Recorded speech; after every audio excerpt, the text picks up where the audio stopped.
Good morning, Rabotai. Welcome to Breakfast in the Class. Breakfast in the Class today is dedicated in loving memory of David Bar Mocha alav Shalom, L'ilui Nishmat David Ben Saada, from his wife Sylvia, children Yigal, Asher, Roni, Yossi, Nir, Shiran, and family. As well, the Breakfast in the Class is dedicated in celebration of the marriage of Orly and Benjamin Wagner, sponsored by Ruti and Rafi Fuzayalov. And Breakfast in the Class is also dedicated in loving memory of Naftali Gad, alav Shalom, L'ilui Nishmat Naftali Ben Leah, Ben Isan Gad, beloved husband of Shifra Gad, father of Michael and Joseph Gad, and Lily Ishai and Peggy Dahan. Also, we want to wish a tremendous Mazal Tov for the wedding last night. Still feeling it from the dancing. The beautiful wedding of Naomi to David Dilmani. Baruch Hashem, Zachinu, that we should have such beautiful simachot over the last week. And Be'ezrat Hashem should bless us that we should be zochet to count many more simachot each and every week in the Beit Knesset and in the wider community. The pasuk tells us that Moshe Rabbeinu was born and he was given a name. But the funny thing is, the Torah does not tell us his name. It tells us about a baby. It tells us about a yeled. And she put the child in the basket. She sends the baby down the river. And finally, she opens up the basket. Batya risks her life. She's the daughter of Pharaoh. There's a gizerah, there's a decree against the Jewish children. She opens up the basket, and what does she see? Behold, Nar Bocher, there's a child crying. And she calls his name Moshe. How old is this child at this point? 3 months. Moshe was born 3 months early. She was able to have her child for 3 months. She stuck the baby in the basket at 9 months. Why? Because the Egyptians, they wrote down how old, how long, when the baby was due. And when the baby was due, they would make their rounds and come check. If the baby was a girl, no problem. They would allow her to live. If the baby was a boy, they would kill the baby, throw the baby in the river, in the Nile River. So Yocheved, Moshe's mother, gave birth 3 months early. So she didn't need to worry that the Egyptians were coming to get the baby. So she had 3 months with the baby. Can I ask a question, everybody here? When do we name a Jewish baby? 8 days old. Even still, they do hatafat damberit, right? When do we do the brit? On the 8th day. And at the brit milah, what do? We name the baby. So the baby had been named already almost for 3 months. And the Torah does not call him by his name. It calls it Yeled. Strange, right?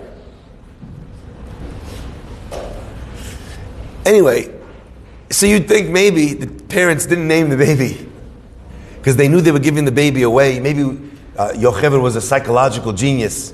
She knew that if she names the baby, it's going to be very hard. She'll create an attachment to the baby, and she wouldn't be able to give it up. Maybe that's why. Wouldn't that be an interesting answer?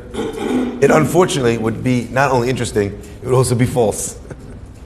In fact, not only was Moshe a baby without a name, Moshe was a baby with many names. He was called one name by his mother and one name by his father. His mother called him Chaver, excuse me.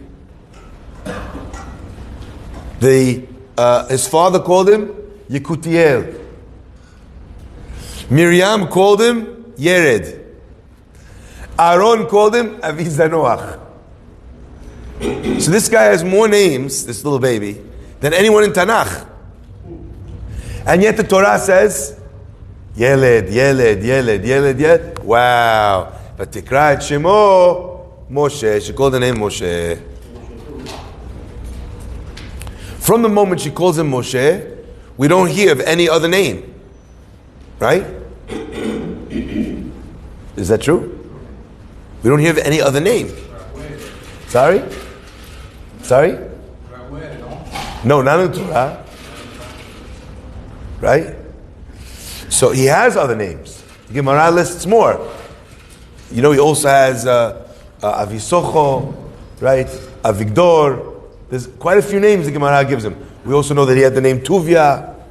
So he had many names, but he's a child with no name. And then finally he gets named by Batya, and Batya's name, Batya names him with this name Moshe, which sticks. So the question is why? And I would add to that question. Number one, why is the child not given a name until she gives it? Question number two, why of all the names that Moshe receives, does the one that stick become Moshe? Now let's look at the historical precedent. Okay? Let's look at the historical precedent. Avram is called Avram. And then what does God do? He changes his name to Avraham. Okay, great. Sarai gets turned to Sarah. Beautiful. Love it. Yaakov, Israel. Fantastic. Each one of these people, they were born with a name and then Hashem changed it. We don't find that they were carrying on without a name. So why is it that when it comes to Moshe, even if God wanted to choose the name of Batya, He didn't give Moshe a name at all? And then finally, he gets a name late from Batya, and everyone's already given him a name. And we don't hear about those other names anymore. So I want to share with you two famous approaches. The famous answer that maybe many of you have heard was that we are supposed to learn from here a lesson in Hakarat HaTov. Why? Because Batya risked her life to save this baby. She gave the baby the name Moshe, that I drew him from the water. So because of the Hakarat HaTov that we wanted to show Batya for the great act that she did, we used the name that she chose. By the way, Miriam also, we owe a great debt of gratitude to. Miriam is the reason why Moshe exists in the first place. She convinces her parents to get back together. Miriam goes down to the water. Miriam follows the baby even when it's brought to the house of Paro and the baby can't eat. Miriam hangs out till the point when she gets to say her line and she says to Batya, oh, the baby won't nurse? I think I might know a Jewish wet nurse that can nurse the baby. So you see Hakarat HaTov also from Miriam. So a simple answer might be, you expect something good, something to care. You expect it from the mother, the father, the brother, the sister. But to expect it from a complete stranger, that was a great act, and therefore it deserves Hakarat HaTov. That's a famous answer. And you know what? If that answer was, the only reason why we came to speak about this today, it would be enough. Dayenu. But I think that there's something else here. I don't know if you're aware of this, but there are times when we will do a baby naming for a boy before the Brit Milah. When does that happen? If you're afraid you won't make it to the Brit Milah? Number one, if we're afraid he won't make it to the Brit Milah, true. But why are we afraid of that? If the baby is, for whatever reason, sick, and we know the Brit Milah is going to be delayed for an indeterminate amount of time. Many times, if the baby is not well, or if the baby needs a recovery, we name the child. And the Zohar tells us that the reason why that's an important thing to do is because a neshama draws its power, draws on its connection to Shamayim using its name. The pipeline, if you will, to heaven, to Beracha, is through the Hebrew name of the child. So therefore, if the child's not well, and he needs a refuah shlema, he needs that shefa, that bracha, that spiritual lifeline to heaven. So therefore, we'll name him even before the Brit Milah. And if you think that that's very strange, there's at least one person I can think of in the Torah who was named before his Brit Milah. Yitzchak is named not only before his Brit Milah, he's named before he's born. Okay? So, it almost seems strange then that in this dangerous mission of taking the baby to the water, they wouldn't have thought of being kovea, of setting a name for Moshe Rabbeinu. I'm not talking about the parents, like we said earlier. They each gave him a name, which is in and of itself a little bit strange. They had 4 names from 4 different family members. But at the end of the day, why is Moshe, his name is not recorded in the Torah until that moment?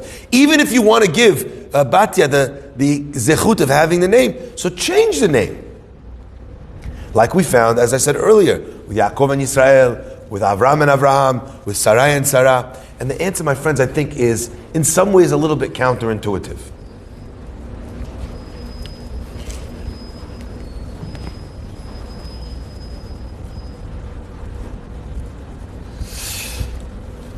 Each person who comes to this world has a very specific path that he or she must take.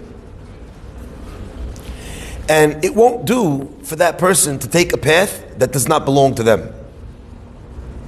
In no way will it help them. In no way will it bring them beracha. In no way will they succeed if they don't figure out how to strike their own path. Now Moshe Rabbeinu specifically had a very interesting path that he needed to take. And that path is guided by none other than Borei Olam himself. Correct? The idea that he should be born early. The idea that he should be born, like Nathan said, already having a Brit Milah. The idea that his basket should be placed in the water and he should float exactly to the place where he needs to float. The idea that Batya should be out that morning going to the river, according to one opinion to bathe, according to another opinion to do her act of conversion when she was dipping in the river, dipping in the mikveh. Her first moment as a Jew, she saves Moshe Rabbeinu's life. Wild. Okay? All of this. That Moshe Rabbeinu needs to be born and raised in the house of Paro. Wild. He needs to become a leader.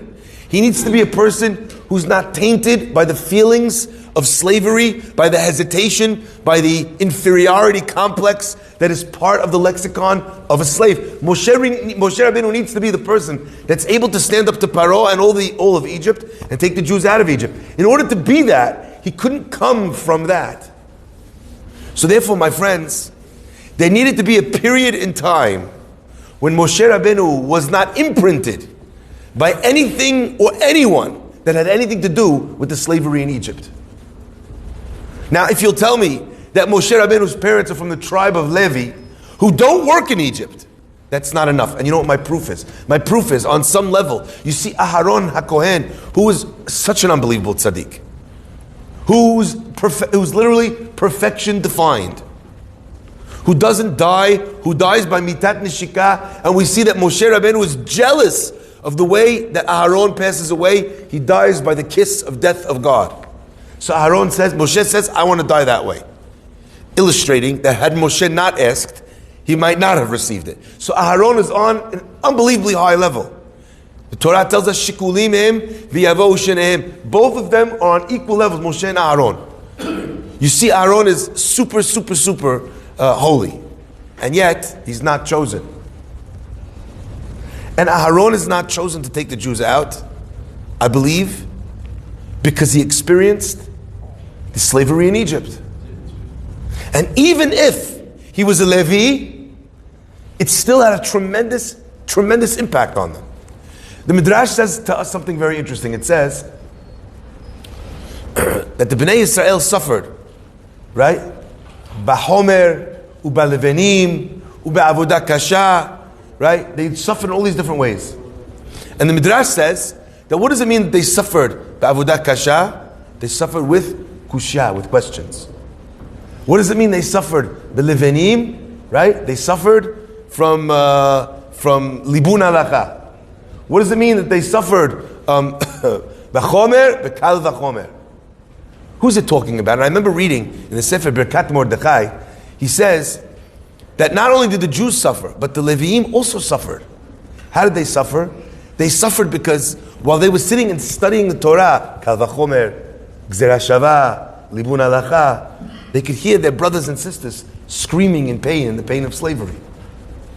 So Leviim also experienced this time. It was a traumatic experience. You have people who went through the war and they were hiding in a hiding place. They never saw the inside of a camp. They never even saw a Nazi with a gun. But they spent time hiding. And that time spent in hiding, not knowing if the laws, if they would be found, was traumatic in and of itself. Moshe Rabbeinu needed to not be imprinted at all with the experience of the Jewish people in Egypt. And therefore, to be able to come and save them in a way that no one else in the Jewish people could. So to have a name that was given to him in a time of suffering would not do. None of those names could stick. Who gives him a name? Egyptian royalty. Ki min hamayim mishitihu. And most of us think of that name and we think, oh, Moshe was saved from the water. But I think that there's another element here. Min hamayim mishitihu, so to speak, disregards, wipes away his history as having been born to the Jewish people. It's almost as if I found them in the water. Borei Olam gave this name to the child. So when the child grew up in the house of Paro, what were they calling him? From the first minute he was born, Moshe, the child drawn from the water. Moshe, the child drawn from the water. Moshe, the child drawn from the water. Moshe learned from the moment he was born, the moment he was able to understand speech, the speech of a human being.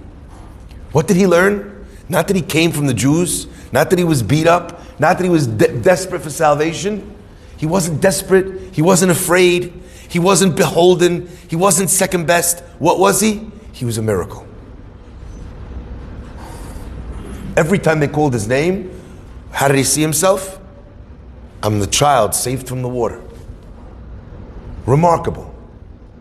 When a child is taught again and again and again that he's not a slave, and he's not a problem, and he's not, we don't need the final solution for him, Bar Minan, and the child is not this name or this name or this name or this name that represents the challenges of that space of that time, right?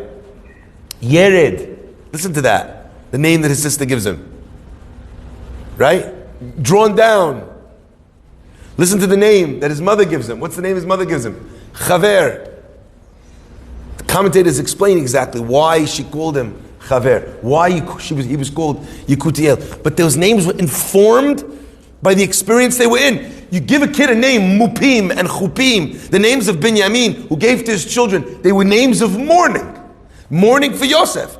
That kid, what does he hear? Mourning. Now, I'm giving you this idea about the name, but I want you to understand that first and foremost, it's not about the child's name, it's what you tell the child is his essence. What does your kid feel that he is?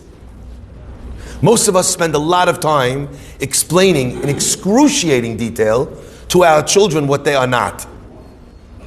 They're not invincible, and they didn't come to this, and they were late to that, and they didn't turn in this, and they didn't say that, and they didn't study this. But we don't spend any time telling the kid, you're a miracle. Ki min hamayim mishitiu. When Moshe Rabbeinu grew up feeling that he was a miracle, so who do you give a staff of miracles to? You give it to a person who thinks he's a miracle. My friends, what's the only thing that Moshe Rabbeinu doesn't think he can do? Speak. Why? Because from the moment he's young, the Midrash tells he burns his tongue, he grows up with this idea that he can't speak. Now it's interesting to me. Moshe Rabbeinu doesn't say, what, I'm going to put my hand in and it turns into tzarat? Moshe Rabbeinu doesn't say like, what, I'm going to throw the stick down on the ground, it's going to turn into a snake. Moshe doesn't say, I'm going to hit the water and it's going to turn into blood, frogs, lice, pestilence, no questions. Split the sea, no problem. Moshe's like, really, the sea? No problems. Why? Moshe's comfortable with miracles. Because his name is Moshe, drawn from the water. He's comfortable understanding that he's a miracle and that he can. The one thing he can't do is the one thing he's been unable to do since he was a child. The time of childhood is so important because it allows us to instill in a kid what they can and cannot do. So therefore the Torah said all of those names, we're going to call him Yeled. That's what we're going to call him. We're going to call him Yeled.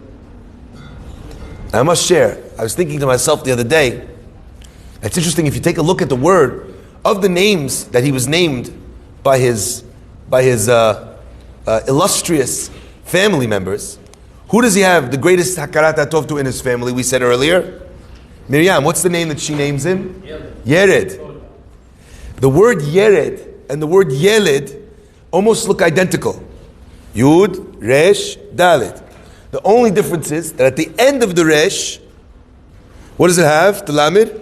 A line, a Vav. Vav, we know, is called a connector. It's Vav HaChibur. She called him Yered, which means to come down, descending to Egypt, descending to the river, everything down, everything depressing. But what does Borei Olam do with this child? Vav HaChibur. He connects, he gives him, what did we say earlier without a name you don't have? That pipeline to heaven, to above. Borei Olam takes the name of the other person that we owe Hakarat HaTov to, and he says, what are we going to call him now? Yeled. And the illustration here is so pronounced on this Yeled that we hear one last thing, and I'll end with this. The Yeled is in the basket. And the Pasuk says that Batya opened up the basket, and what did she hear? She heard the sound of Na'ar Bocheh, a young man crying. The baby is 3 months old. Why is she hearing the sound of Na'ar Bocheh, of a crying young man? And I think that that's what the Pasuk is trying to communicate to us. That within every child, within every kid, it is the responsibility of those that would guide and those that would define the future of the child to think not only of their cries as a child, but to think of their cries as an adult. You know, you think a kid is crying and you provide the kid with something that solves the cries of a child. If you solve the cries of a child, oftentimes you cause the cries of an adult.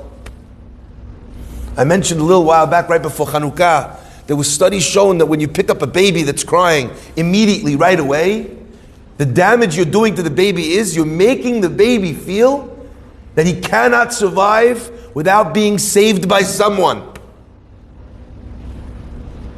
So therefore, right, in his lifetime, when he grows up and things go wrong, because things always do, what does he feel? He can't survive. He needs to cry and whine about it until someone saves him. You let the child cry on his own, eventually the child stops crying and realizes everything's okay, and then you reinforce in the message, this message in the eyes and in the mind of the child, that you know what, I'm going to cry for a couple minutes, but ultimately it's going to be okay. I'm going to be okay. So the Pasuk says, in the precursor to the name that she's going to choose, it says that Batya heard the sound of a baby crying, but it did not sound to her like the sound of a baby crying. It sounded to her like the sound of an adult, a young man crying. So she named him a name that would take away the cries of an adult, not of a child. She says to the child, you're a miracle. A person feels like they're a miracle. How do they walk into shul? What's up? How you doing? And that's how Moshe acts. He's already advising Paro. You know, the Jews, they're working a little too hard. I feel like we would get more out of them if we gave them 1 day of rest. Paro's like, hey, you think? What day do you think? Moshe's like, Shabbat. Paro gives the Jews Shabbat off because of Moshe. Moshe sees one Jew beating up another Jew. What does he do? Kills the guy who's one Egyptian taskmaster beating up a Jew. What does he do? He steps in there, kills him. Why? Moshe's bulletproof. He's a miracle. Who else would do that? Moshe runs away to the house, right? To the house of Sipporah, to the place of Yitro. The Midrash tells us remarkable things that happened with him on the way. Who acts that way? Moshe. Only Moshe. So it's Moshe who is a miracle, who can do miracles, who when he sees the burning bush is drawn to the miracle. The language of miracles is the language that Moshe Rabbeinu speaks. So he says, Asura na ve'er'eh, let me turn and see this wondrous miracle. And as Moshe turns, God calls to him from the Shamayim, Moshe, Moshe. I always loved that. In that space, you see everything you need to know about Moshe. God does a miracle for him. Moshe notices it. It's his language. And God calls him in the space of a miraculous window. God calls him Moshe, Moshe. The Zohar says that when someone is called a name like that, Avraham, Avraham, you know what it means to say? It means that a person has a name on this earth, and they have a name in the heavens. And when they're called Avram, Avram, or Moshe, Moshe, it means that the name on earth matches the name in heaven. This moment was the moment when Moshe on earth matched Moshe in heaven. Why? Because he saw a miracle, and he says, Asura na ve'ereh. Let me turn and see. Let me notice this wondrous occurrence. My friends, it's not just miracles that this works with. It's many different things. But if I could ask you one thing to do for homework, it's to think of each of your kids. To ask yourself, if there was one thing that I could give them, gift them, by calling them that thing, what would that name be? If you call one kid and you say, this kid, you tell him, you know, as a child, you're the reliable one. I know I could always count on you. You're so reliable. You could tell another child, you're the most resourceful child in the family. Those names that we give, whether they're part of the person's actual name or not, they carry tremendous weight in the child's future. So again, besides for the actual Hebrew name, the communication that we have with our children in this area is a setup for their entire future. Baruch Adonai Le'olam. Amen.